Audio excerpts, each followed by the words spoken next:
All right, are we live? We are live. Yeah, I don't know why it was cutting a little bit, but hey, how are you guys?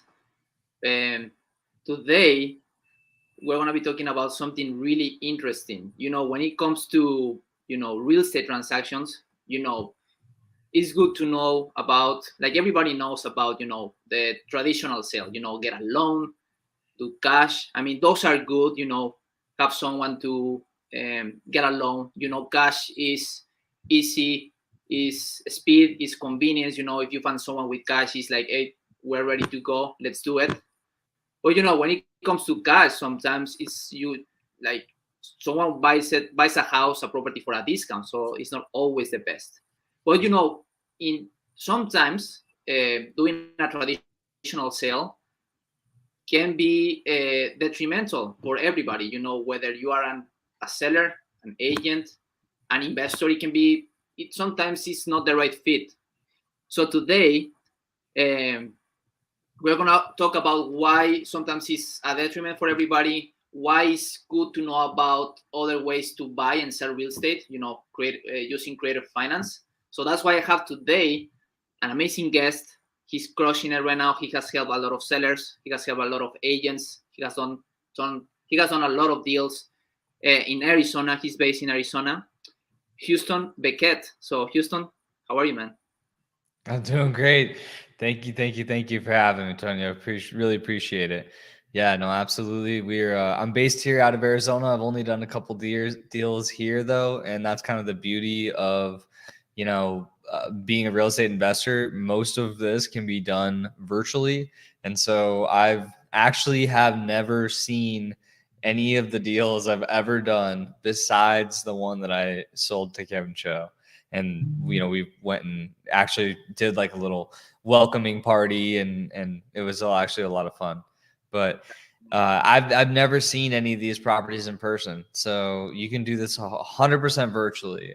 You can do this anywhere in the world. I actually talked to a guy who's over in the Netherlands, and he's wholesaling on the East Coast here in America. So you can do this anywhere in the world. That's But amazing. happy to be here. Yeah, of course, man. No, thank you for being here. Before we talk about this, I would love to know, like, please let us know, like a little bit of your background, like, what got you interested on real estate investing, how you got into real estate investing, and what are you doing today? What are you working on? Yeah, no, no. So I've been trying to get into real estate investing for over 10 years now. I bought my first course in 2014. It was a direct mail marketing campaign course, and I spent a whole bunch of my money and pretty much my whole life savings at the time, and wasn't prepared, and I just continued that habit like once a year, once every other year for the last 10 years. Just kind of blind, uneducated action, and not really getting stuff to the finish line.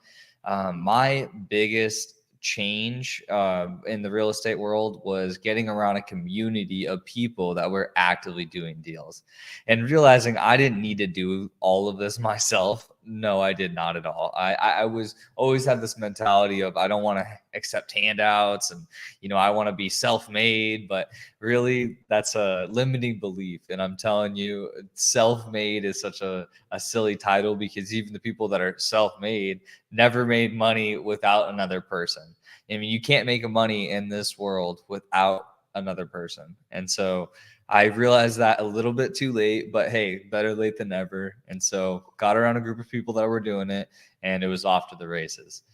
For me, what I do is I do what it's called direct to agent, and I focus on low equity leads.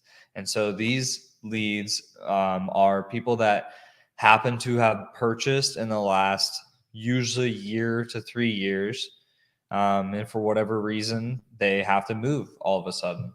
They purchased in the height of the market in 21, 2021, 2022, when the interest rates were the lowest they've ever been, and the prices were pretty inflated. They're, you know, one of the highest they've ever been. And so the combination of two leads to a seller now coming, or essentially coming to the closing table underwater, or, you know, with a negative equity situation. And so in that scenario, someone coming in with a subject to offer actually makes sense. And for those of those that don't know what a subject to offer is, when you purchase a property, traditionally, you use either cash or you use lending. And so lending is essentially other people's money. And that's what most people use. And so they go and obtain debt, and then they purchase that home for that agreed upon price. Well, instead of us obtaining an outside debt, what we do is we just use the debt that's already in place. It's good debt. They obtained it, you know, a year to 3 years ago, and so now they, you know, they probably have a good interest rate, better than I could get currently. And so if I can come in there and just hold on to that and pay the commission of the agent, pay the seller a little bit of money, and get into that for, you know, around 5 to 7% of the actual mortgage value, it makes an attractive rental property, or, you know, it's attractive investment for, you know, someone who's a buy and hold investor. And so for me, as a, you know, currently operating mostly in the wholesale market, I'm working hand in hand with buy and hold investors who are interested in these properties. And so I just am like a glorified property finder and, I guess, negotiator.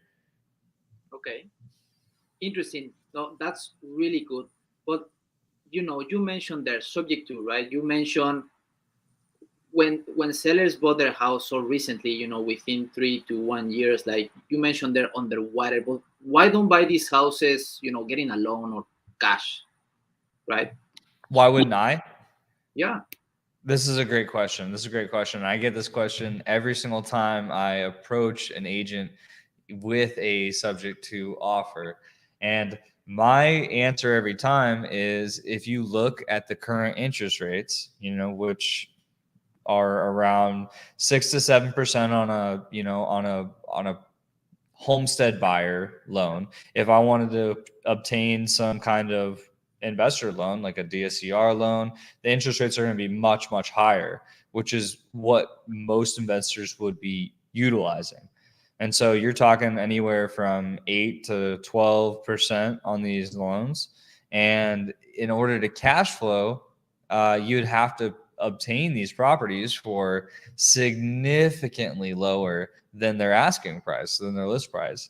And in this situation, their mortgage balance would not allow that. I mean, they'd have to, you know, pay the lender to accept the sale of this home. And that doesn't sound like a good situation. You know, it doesn't sound like a win for them. And it's hardly a win for us, because we still then have an extremely high interest rate loan. Mm-hmm. And, you know, probably have to put down anywhere from, you know, 20, 30 to, you know, 20 to 30% to obtain it. I see. Whereas if I can get into a property for, you know, speaking as an end buyer now, if I can get into a property for 10% and, you know, as, you know, cash flow minimal, most of these properties aren't cash flowing very much right now. However, if I can cash flow minimally for the first 2 years, make a portion of my entry back, and then the appreciation of the property over time, you know, in 2 years, I pretty much have my investment paid for. And now I just have a performing note that has a great interest rate.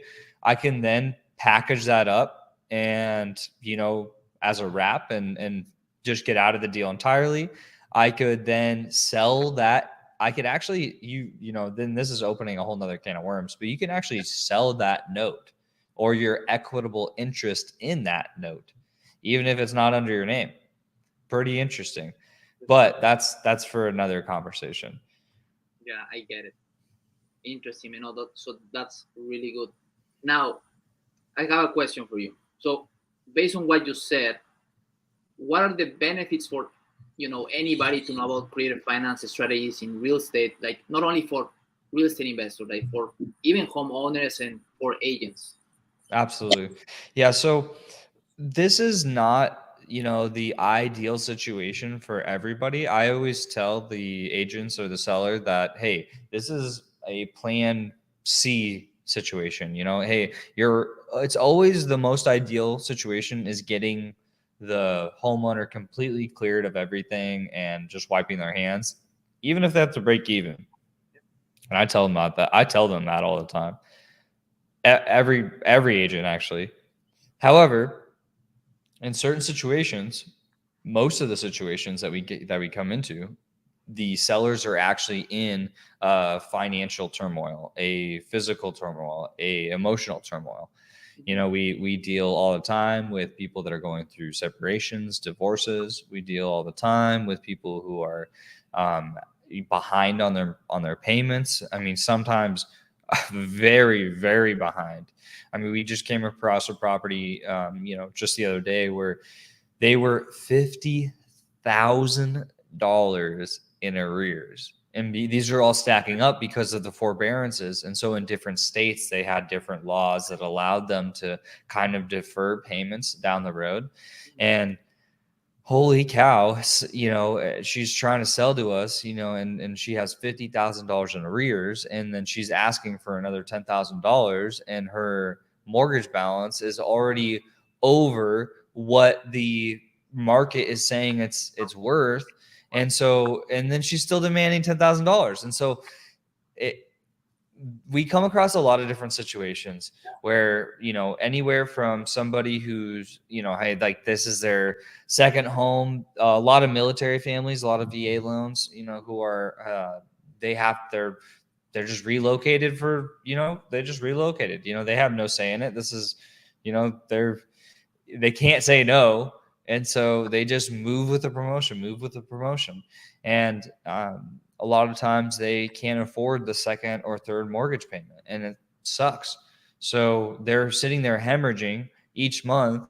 It's a beautiful home. They thought they were going to be there for 10 years. And all of a sudden, the brass calls down and they're like, you got to move next month. And they're like, shit, well, what do I do? Wow. And so we come into a lot of different kind of situations, but they're the only people that should sell subject to, and I'm going to be very clear about this, the only people that should sell subject to are people that are in a bad situation. Like or there, because there's pain and there's gain. Pace always talks about this, and if you're selling just straight subject to, just, hey, give me the keys and walk away, you're in a pain situation.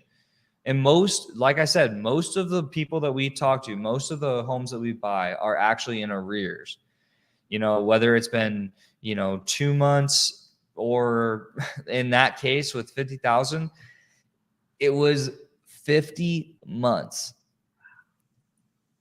50 months, because it was a little condo, and it was a $960 month payment. Yeah. 1 bedroom, 1 bath in Dallas. I mean, so it was a good place, but the deferred payments, the late fees, it was like $50K in arrears. Wow. Ridiculous. Have you helped anybody recently, like maybe in a tough situations in maybe pre-foreclosure? Mm-hmm. Yeah. So, like I said, most of the people that we talk to are in arrears. So, I mean, technically that is a pre-foreclosure situation. So one of the properties that we're working on right now, the agent's a little bit concerned because the seller had just received, we are currently in an escrow. We're scheduled to close so it's scheduled to close on the 27th, but they want to move it up to the 19th. Does that sound right? That sounds like it's too quick. This one They're wanting to move it up. It's scheduled to close in a week or so. And they have, the seller just got the notice that there's an auction date. And so like they just got the notice, even though we are in the process of purchasing our home. She is, I think it was like 120 days in arrears. So like 4 months. And so we're catching all that up, and, we're giving her like $1,000, paying the agent. But the agent's still really concerned because she's saying, hey, what if the bank still wants to call due? What if this, what if that? And the really, really, really amazing part about SubTo is that we are able to keep that lady from going into foreclosure. And essentially, because that debt stays in her name, most people are really, really concerned, and they're like, oh, I don't want just some random guy having having debt and, my debt in his name. Like that doesn't, or, debt with my name on it, this guy just controls. Like, that seems like it's a weird, like it seems like a scary situation. However, if you're in arrears facing foreclosure, and now all of a sudden you're having a credible buyer come through who, we've done $7 million in escrow this year. Like, so we know what we're doing. We structure these right. We only connect with credible buyers. Yeah. Like, that means that her debt and her name is going to be performing from here on out until we decide to sell it or refinance it or whatever down the line. But that debt is going to be performing in her name. So instead of her going to a foreclosure situation, which would just absolutely, tarnish her actual credit score, what now she has a performing note in her name. And so that's helping build up her credit, over time, because we all know you miss a payment and you drop like 50 points. You miss 4 payments, 120 days, and your credit score is like almost permanently ruined if you're going into a foreclosure situation. I mean, not permanently, but for the foreseeable future. With our TikTok attention spans, it seems permanent, but it's not really, but it feels that way. And if you're stuck without the ability to get a home, then it might as well be. I'm sorry, what did you say? Yeah, I just wanted to add something, and I want to ask you something. Why is it better to do a SubTo rather than bankruptcy or even a short sale? So a short sale still ruins your credit. It's still terrible for your credit. Bankruptcy still ruins your credit. But hey, there are situations where that is the best case scenario. If you're going through a divorce and you don't want this in your name, you're unwilling to, and you don't want to go through the lengthy short sale process, because sometimes it can take a while because someone actually has to come buy it.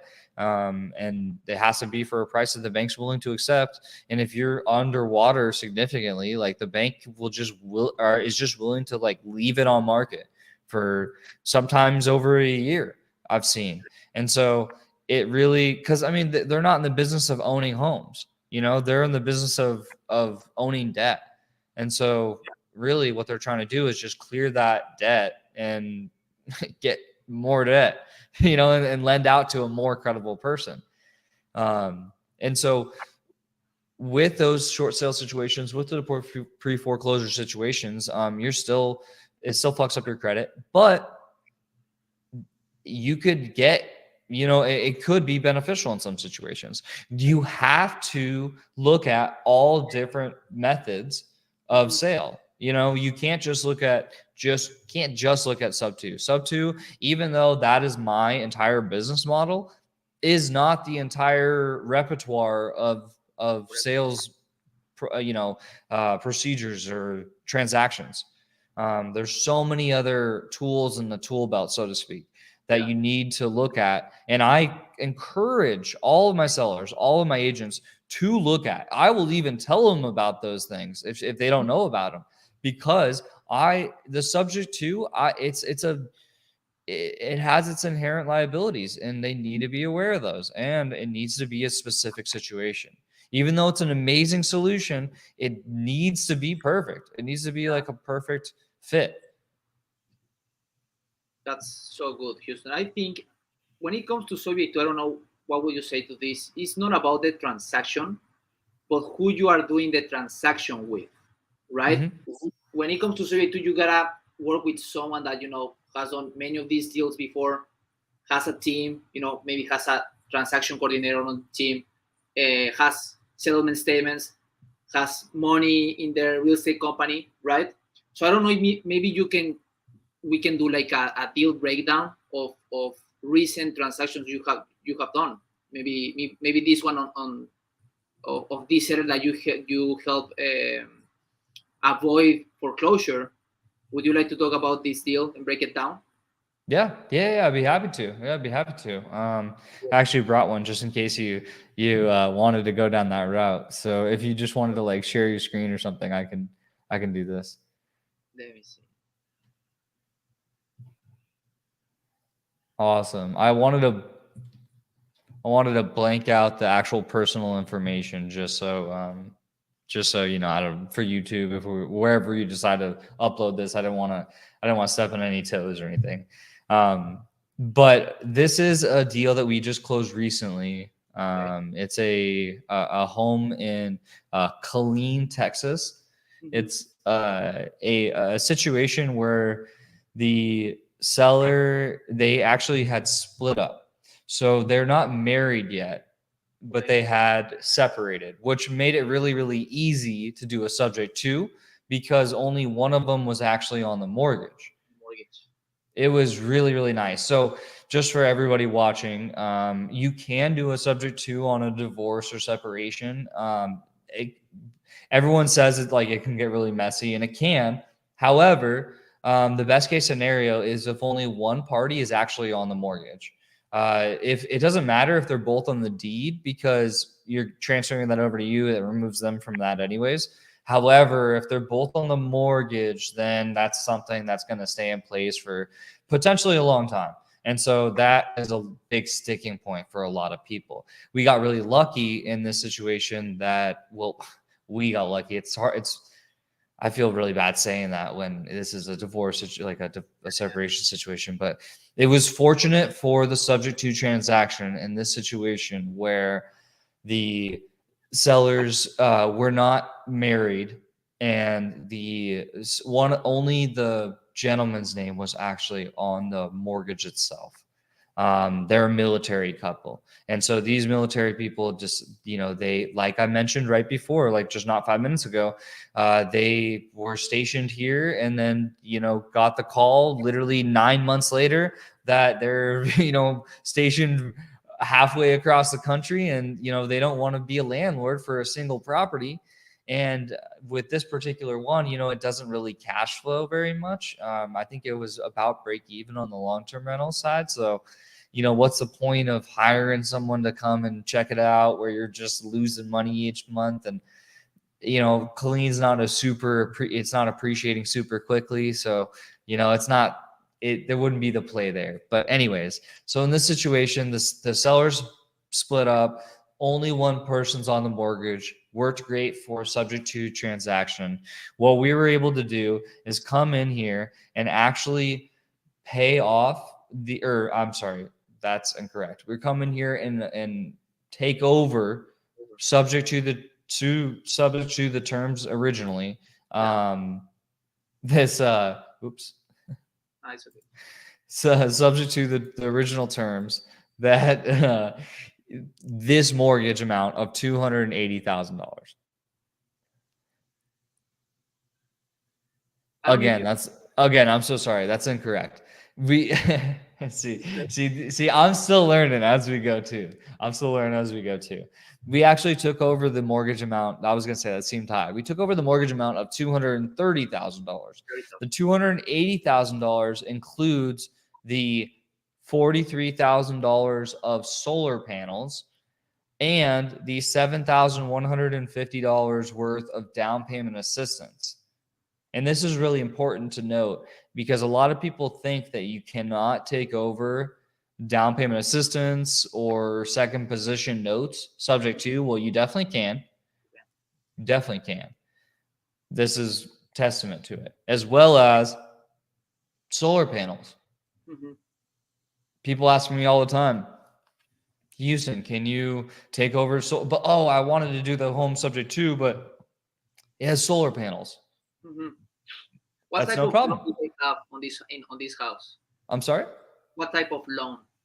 Mortgage. So this loan, I thought it was a VA loan. I'll have to double check. I don't see where it says that on here, but I think it's a VA loan. Okay. Okay.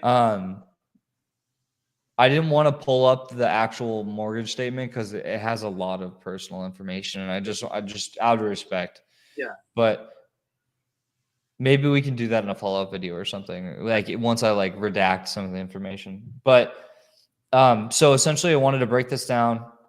The loan amount, $230,000, solar panel, down payment assistance, and our EMD. This is all of this added up to gross amount due by borrower.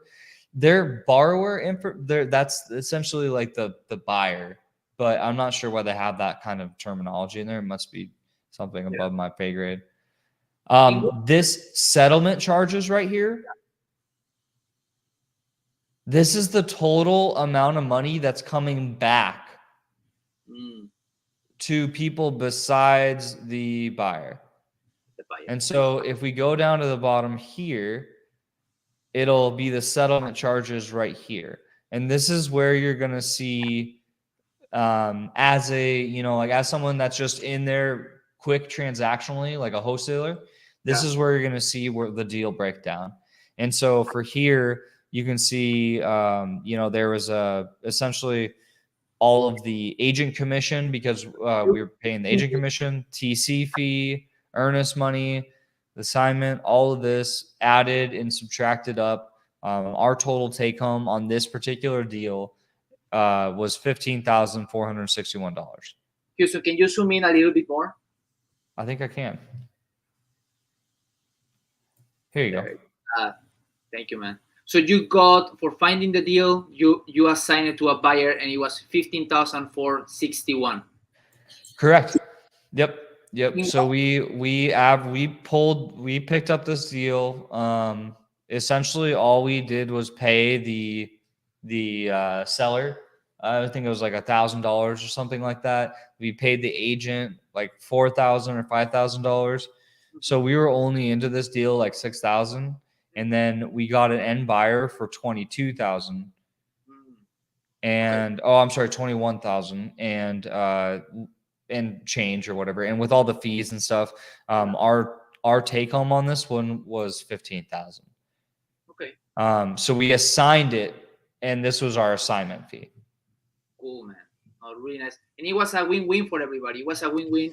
It was a win-win for everybody. Yeah. So, and we actually got the seller connected with one of our lenders that is licensed in North Carolina. I think it's one of the Carolinas. Mm-hmm.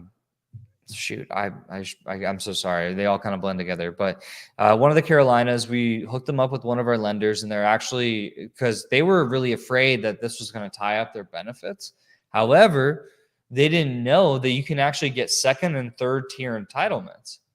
And so we actually got them approved for a second loan. I'm sorry, we've got the gentleman approved for a second loan. The female is actually just she's staying on base, is what she said, for the next like 9 months or something like that. But so we got him approved for a second loan. And so he's stoked because he got another house, and this is maybe not something to get excited about, but he was like, man, I'll just tell you this next one subject to. And so he's like really excited because he found a way to get out of this house in a way that allowed him to, walk away from a headache, because this property was on market for, I think it was over 2 months.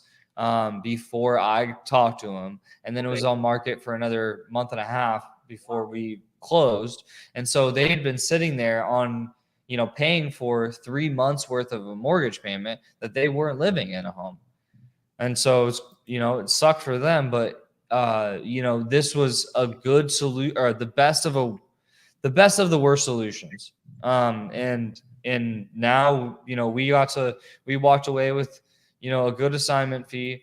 Our buyer ended up getting a really, really good wrap buyer in there. And so he made money day one, every month, and when they go to sell it. So there's so many mouths that are being fed on each deal. It's amazing.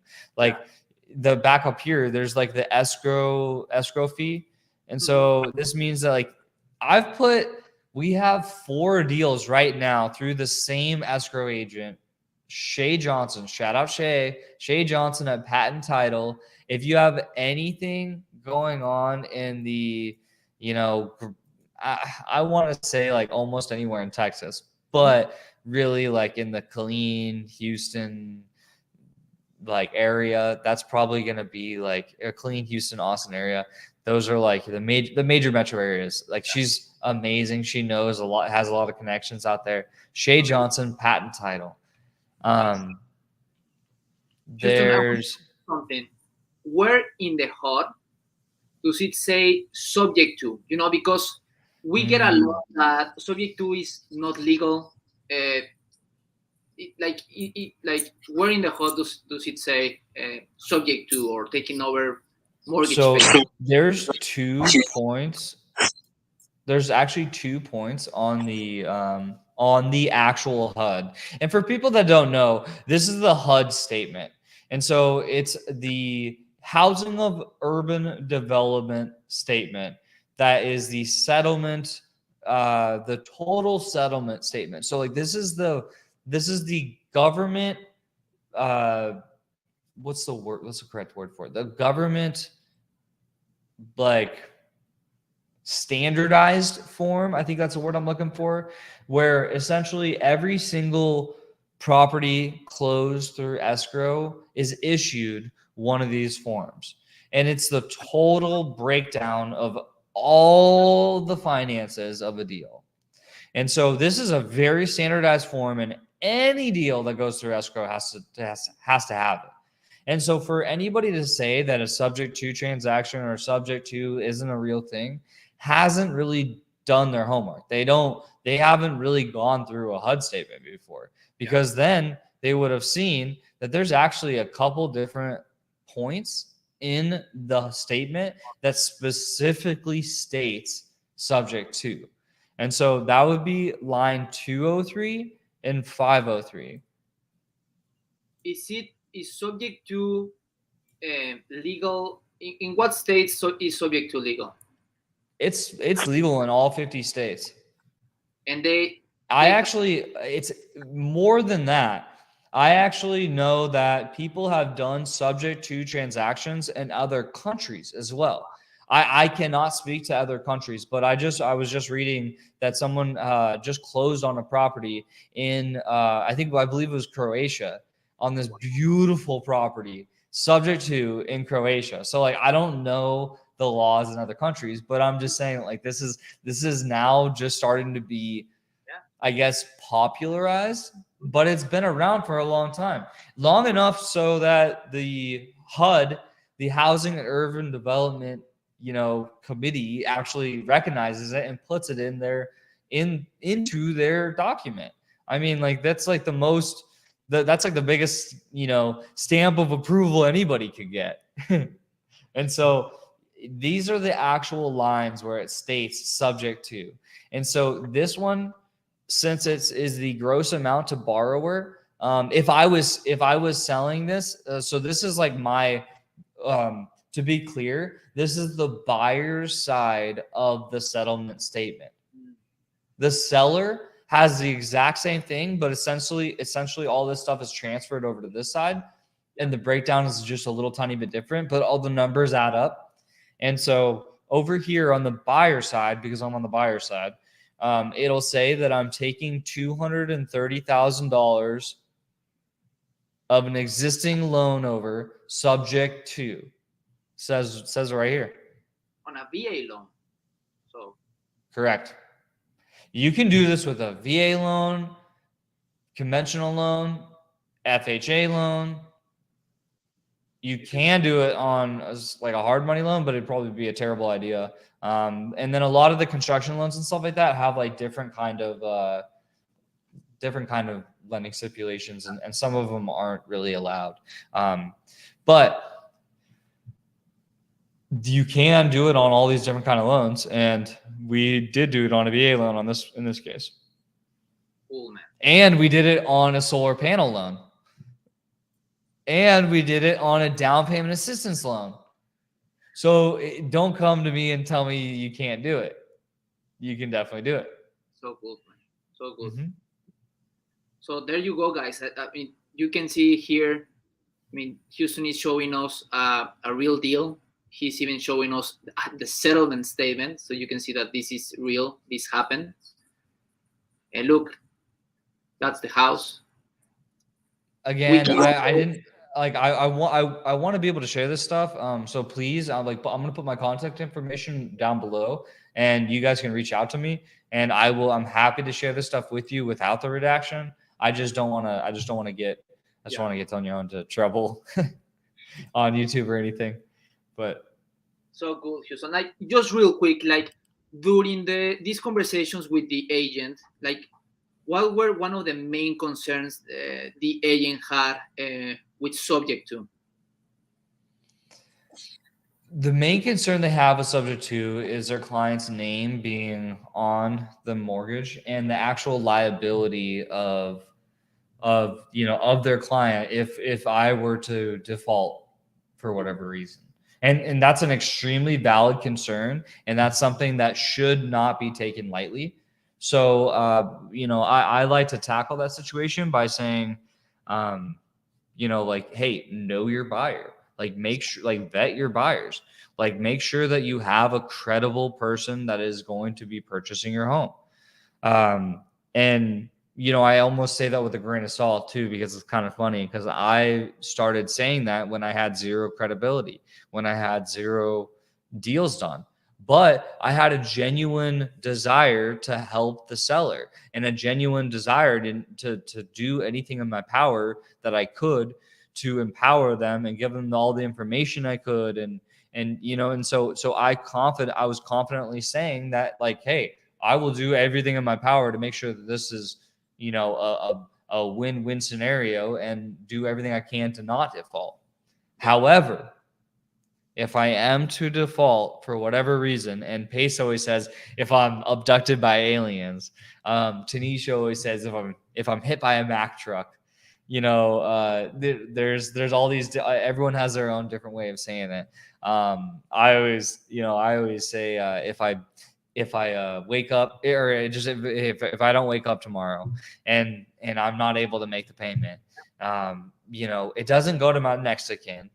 It goes directly back to your seller, and that's usually through. And the legalities are changing every single day. However, what we've done in the past is we've essentially had what's called a performance clause in our paperwork, in our contract, that states that if we were to miss a payment, 30 days non-payment, so like a full month goes by, like, and that would account for any kind of software glitch or, any kind of, like, explainable excuse for, like, missing a payment.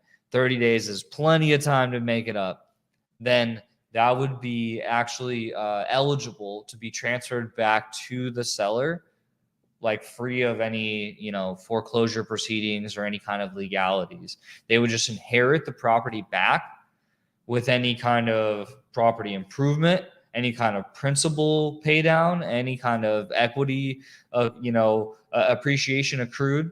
So they could double dip and sell the property again. And so say it's in, 6 years, then, hey, there's probably a pretty good amount of appreciation. There's probably been a pretty good amount of loan pay down.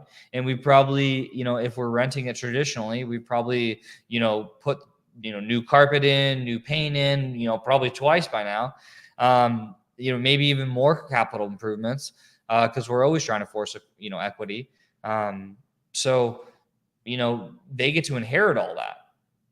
Worst case scenario, it happens in 6 months. But guess what? They just had 6 months of us paying down the loan. Your agent just got paid. Most of the time we give cash to sellers, so they get money. They don't have to worry about the payment for the 6 months. And then worst case scenario, they come back into it in the same situation or a better situation than they were beforehand. It's probably a different market. If you're watching this, towards the end of 2023, it's most likely probably going to be a little bit better market. And so, in all likelihood, it's the best case scenario if I default. Yeah, absolutely. That's kind of how I always leave it. Wow. Are these payments being serviced? Like, what team do you use to set up the paperwork? And so there are tens of thousands of companies that service loans. We actually just stuck with one that Pace shouted out. It's called West Star Financial. But there's just look up loan servicing companies. As far as paperwork goes, we use what's called a transaction coordinator, oftentimes shortened to TC. Those are very, very crucial for any kind of scalability. They are the ones are working on the actual paperwork and just pushing deadlines, really, is what I found that is the most important thing they do. They just stay on top of all the deadlines, because throughout the escrow process, there's a bunch of paperwork, a bunch of just tiny legalities that have to get checked off, little boxes that have to get checked off. And, to be honest, they're kind of a pain in the butt. For a personality like myself, I don't really get bogged down on small little things. And so when I'm having to freaking have these conversations like over and over and over, and try to, get these like signatures out of, the 10 people involved, it's a waste of my time personally. And so that's something that we outsource into somebody that specializes in it. And usually they're called transaction coordinators.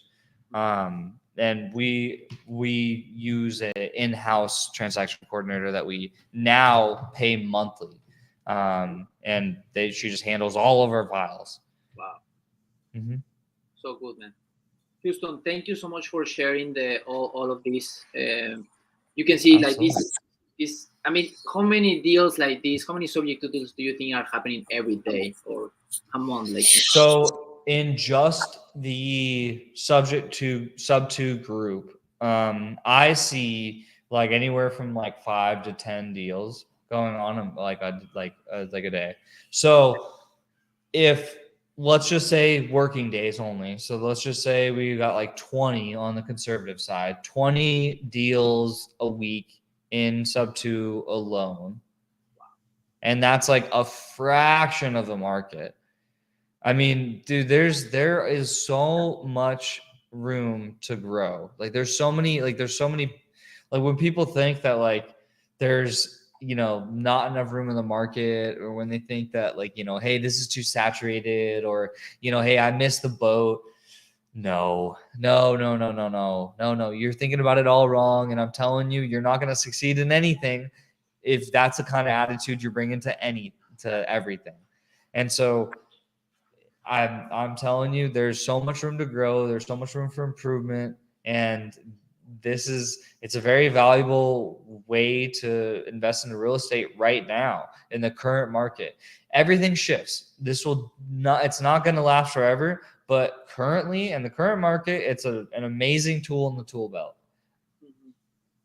That's amazing. Houston, thank you so much again for sharing all of this, sharing the deal breakdown. If you are not doing real estate, like, what do you do? What are your hobbies? So I just got back. We went rock climbing last night. They just opened up a new bouldering gym in Tempe, so it was really cool. Me and Ben went to go do some rock climbing. I like to stay active. I'm big into like health, and so I'm always in the gym. I don't really I'm not a huge like count my calories kind of guy, or I really just enjoy life. I'm trying to maximize my life. And so I'm more going to the gym to just make sure that I stay healthy and mobile and active and capable is really the thing. Because what's the point of doing all this stuff if we can't go and enjoy life? You know what I mean? And so I like to, we went cliff jumping last week, and I like to paddleboard, and we go fishing all the time. My dad and I have a fishing boat, so we try to go bass fishing as much as we can. But really just getting outside as much as I can. I'm still a sucker for video games, and I play video games pretty much every night. Right now I've been diving into the new Starfield. It's been fun. I just kind of like to get lost in a video game. It's like my decompression. Besides that, I just stay active, love, play with my dog, get to as many meetups as I can. We're doing one Saturdays at WeWork in Tempe. I'm get lucky enough to like kind of guest host that whenever Kevin's out of town. So we're hosting that tonight. It should be fun. Probably do another live deal breakdown like this. Those are just really beneficial to newer investors to show them that, hey, this is possible. But yeah, man, that's pretty much it. That's pretty much me. I just like to maximize the life. So I love eating. I cook a lot, and I relax a lot. I get out into nature as much as I can, and try to like, I know it sounds so silly, but stare people in the eyes when get good eye contact when we're like, like a good interpersonal communication is what I'm trying to say. Like I like more intimate settings with my friends and stuff where I can actually like have a good conversation, and just get away from screen time is really what I'm trying to say. I think we're all just disconnected from each other, even though we're staring at each other right now. It doesn't feel the same as if we're actually looking at each other. And I think there's no replacement for that. This stuff is amazing to have, but getting around people that are actually doing stuff is the world's best medicine. Nice, man. Thank you so much. And there you go, guys. I mean, whether you are an agent, investor, loan officer, contractor, Houston Becquet is a go-giver, in the SubTo community, outside the SubTo community. He has done deals. So, I mean, if you need help with anything related to creative finance, real estate investing, partner up with Houston Becquet, like someone that is doing deals, right? So, thank you, Houston. I appreciate you a lot, and let's do it again soon. This was a good one. Thank you so much for having me, Tony. I really appreciate you guys. I'm on Instagram as house4 Houston, or just my name's right there, Houston Becquet. You can look me up on Facebook. I'm very active on both of them. I will be starting my own YouTube channel here too soon. I have one, but I just haven't really posted.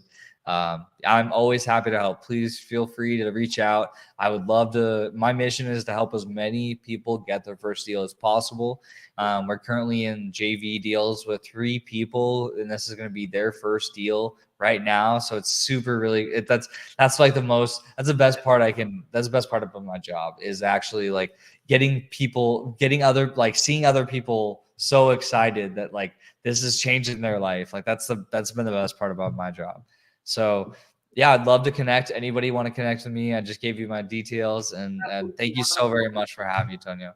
Of course, man. No, thanks to you, man. Thanks for sharing your deal breakdown, your knowledge. I want to put all the information down below, so please make sure to connect with Houston, and we will see you on the next one, guys. Thank you. Absolutely. Later, brother.